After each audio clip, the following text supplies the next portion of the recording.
the administration of the most sacred oath. It's a day we remember for its words. I accept it with a resolve to do all that I can. Oftentimes, words of hope, of unity. We must pick ourselves up. Words of promise. Ask not what your country can do for you. Ask what you can do for your country.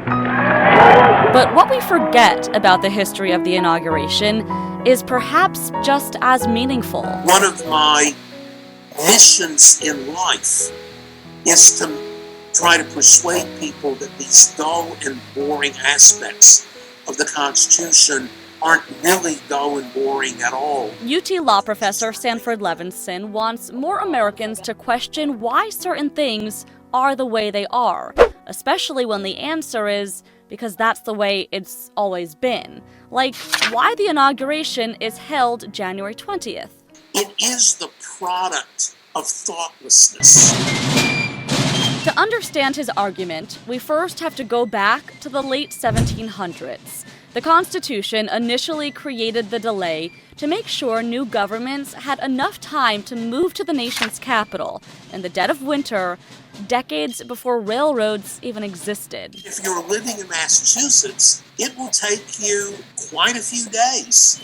We don't live in that world anymore. Presidents 2 through 32, John Adams through Franklin Delano Roosevelt, were inaugurated March 4th, 4 months after being elected. Those 4 months between FDR's election and his inauguration were filled with chaos. The U.S. was in the depth of the Great Depression and on the brink of World War II. Hoover tried to draw FDR into the decision-making process, and FDR said, no, you're president.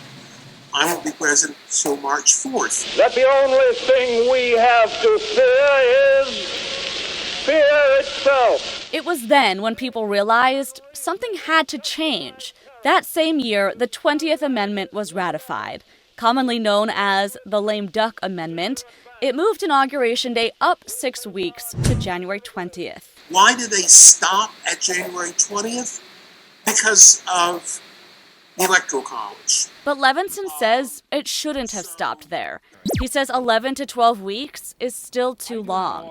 In fact, of the large democratic nations in the world, the U.S. has one of the longest periods between the election and the transfer of power. We stick with it in part out of sheer thoughtlessness, quite frankly. My fellow citizens. Thoughtlessness, he says, that proved to be problematic in 1992. George H.W. Bush chose to send American troops to Somalia before Bill Clinton's inauguration. Today, I say to you that the challenges we face are real. Again, in 2008. Barack Obama wouldn't take over until January 20th, and we are in the middle of a financial meltdown. And once again today. Every now and then, it matters tremendously. When it matters, it can actually be dangerous. This is one of those times.